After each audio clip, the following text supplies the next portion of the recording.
Once again, we're in Isaiah 9. Have you seen a great light? If you were living in total darkness, watching and waiting for a great light, what do you imagine you might see? Would a new kind of lantern suffice? An amazing sunrise or sunset? The northern lights? I've never seen that polar light show in person, but I hear the experience is surreal, with vibrant hues of blue, green, pink, and violet dancing across the night sky. I think they would qualify as a great light.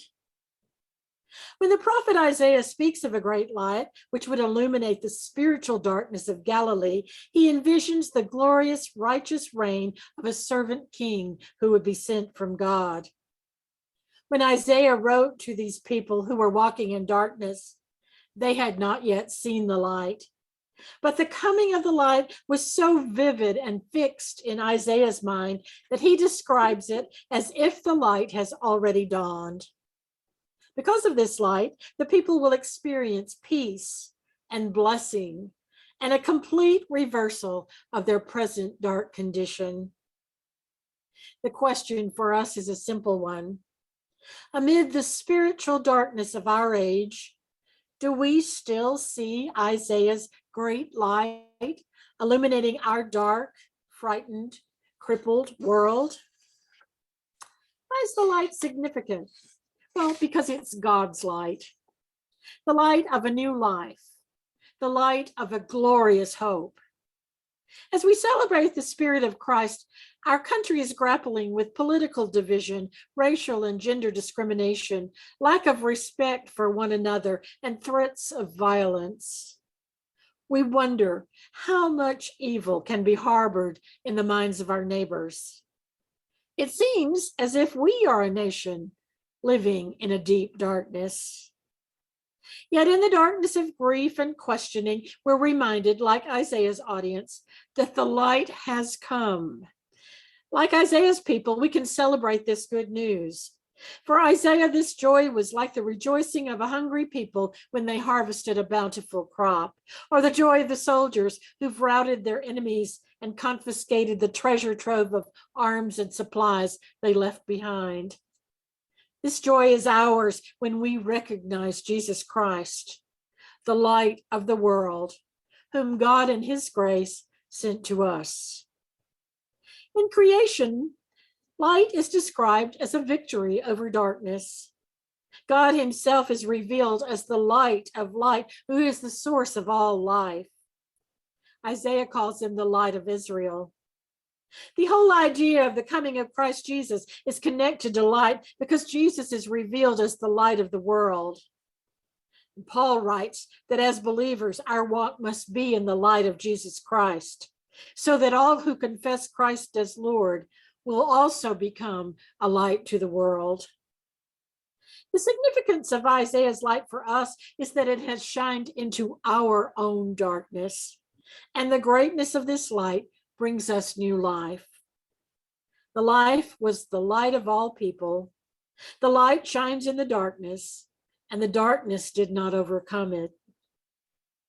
There's a custom among some of the people of Indonesia to place pearls as symbols of life and light into the eyelids of their deceased loved ones and friends, to ensure that in the life beyond this world, the departed person would always walk in the light.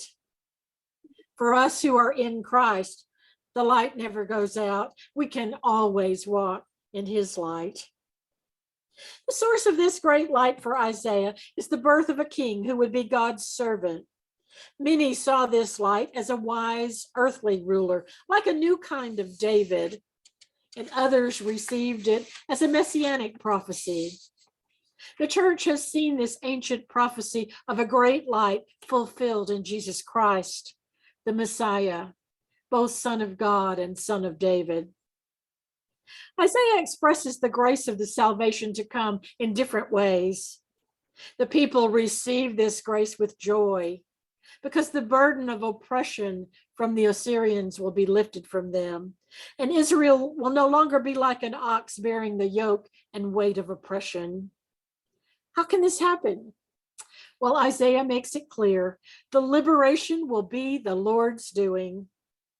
The prophet then gives a beautiful picture of what can happen when the true source of light is discovered. The weapons of war will be destroyed, but even better, the desire to use the weapons of terror will be taken away. Oh, that that would happen in our time. How will this light of the world come to be? Well, surprisingly, the New Testament says it comes through the birth of a baby who will establish the government of the kingdom of God. And his government will be nothing like that of Assyria or Babylon or Rome. Years ago, Bret Harte wrote a short story about the luck of Roaring Camp. It's a story about a baby who made a difference. Roaring Camp was supposedly the roughest, toughest mining camp in the American West during the gold rush. It was notorious for its murderous fights, thefts, and drunkenness. The miners of Roaring Creek were really an unruly bunch. The only woman there was a Native American, Cherokee Sal, and then she died in childbirth. Her baby survived and seemed quite healthy. The miners, however, were faced with quite a dilemma. What were they going to do with a baby? Well, first they made a crib out of an old wooden box and lined it with dirty rags. But then they decided it was not good enough or clean enough to hold a baby. Someone was sent to the town 80 miles away to purchase a cradle, and they placed the baby in it. Beautiful blankets were brought from Sacramento to keep him warm. The miners noticed that the shack where the baby lived was filthy, so they scrubbed the floor and the walls and the ceiling. Nice new curtains were hung on the windows, and life began to change in Roaring Creek. Amazingly, the brutality disappeared.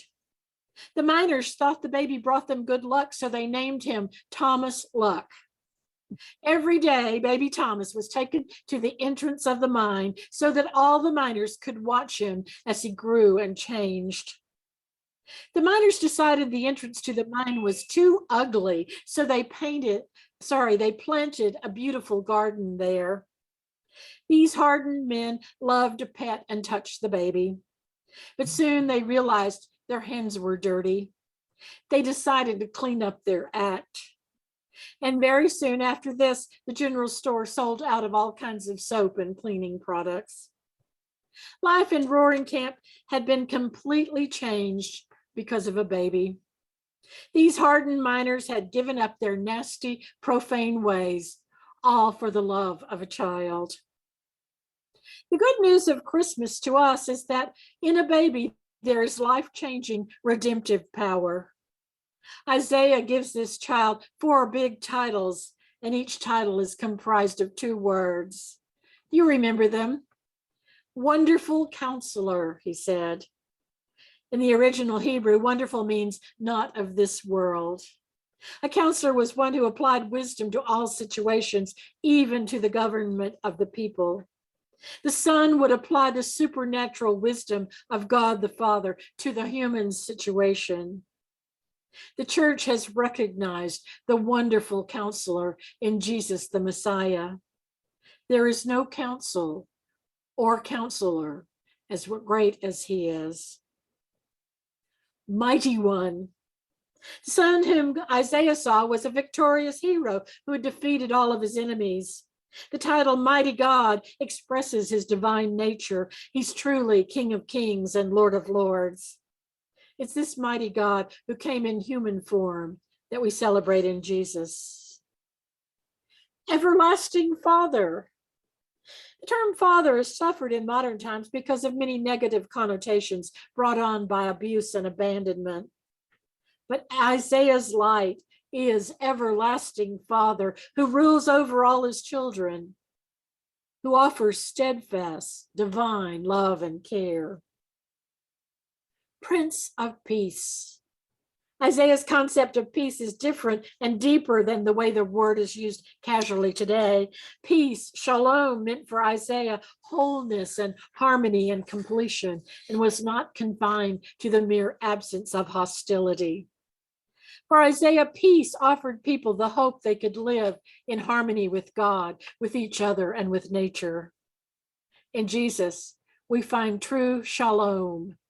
He is our Prince of Peace. The source of Isaiah's light was God himself. Isaiah chose his depiction of first light with a song about this king, the song about true light. Isaiah sings about an eternal king whose kingdom will not increase through the vehicles of war, but will grow through peace and the working of the Spirit of God in the hearts of humans. This king, who is true light, will establish his kingdom through righteousness. The tyrants and dictators of the world have made their nations and kingdoms by oppression, brutality, fear, and tyranny. Isaiah's king will bring a righteous rule which people will gladly obey forever. How will all this be accomplished? The vision is too wonderful to grasp. Is it possible that Isaiah's first light can fulfill everything Isaiah attributes to him? Yes, because the zeal of the Lord of the host will do this, will do it all. Zeal expresses the thought of urgency, passion, jealousy. Has this happened? Yes, it culminates in Jesus Christ, whose birth we celebrate, whose name we claim and wear. John writes of Jesus, the Messiah. His disciples remembered that it was written, "Zeal for your house will consume me." In Isaiah's view, God's good rule has been made flesh in the weakness of human creation, in a baby. It's his birth, his kingdom we celebrate.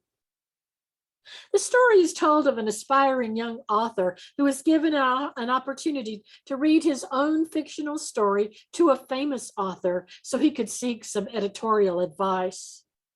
The plot of the aspiring writer's story involved the only son of a poor widow living in a little cabin in Pennsylvania. The story went something like this. One day, the son decided to go to New York to make his fortune in life. As he prepared to leave, his mother hugged him tightly and said, "Son, if you ever get into trouble, just come home. When you come over the hill, look toward home, and you'll always find a light burning in the window, and I will always be waiting to welcome you." The young writer's description of what happened to the young man evoked images of the darker side of humanity, the uglier side of life. The young man ended up in a prison for a long time. Upon his release, he decided to head for home. He was out of options. He had nowhere else to go. The young man hitchhiked his way back to Pennsylvania. As he climbed the final hill and started toward home, he saw the outline of a small cottage in the distance, and he was filled with hope. But something was wrong. Although it was well past twilight, there was no lantern burning in the window. At this point in his reading, the renowned author jumped to his feet and shouted at the young man, "You young upstart, put that light back. People need to see the light." Isaiah knew that. Into the depressing aftermath of war, the prophet Isaiah wrote to his people, "Those of you who walk in darkness, rise, shine, get up, get going. Your light has already come. God's light is already shining on you." He said, "Lift your heads." I love that line. Those of you who've had your chins down, lift them up. Look ahead. Those of you who've closed your eyes, open them up. Those of you who are wallowing in depression, wake up and get up. You are not condemned to darkness. Your light has already come. We don't sing this hymn very often, but I love the words. I want to walk as a child of the light. I want to follow Jesus. God sent the stars to give light to the world. The star of my life is Jesus. In him there is no darkness at all. The night and the day are both alike. The Lamb is the light of the city of God. Shine in my heart, Lord Jesus. I want to see the brightness of God. I want to look at Jesus. Clear Sun of righteousness, shine on my path and show me the way to the Father. In him there is no darkness at all. The night and the day are both alike. The Lamb is the light of the city of God. Shine in my heart, Lord Jesus.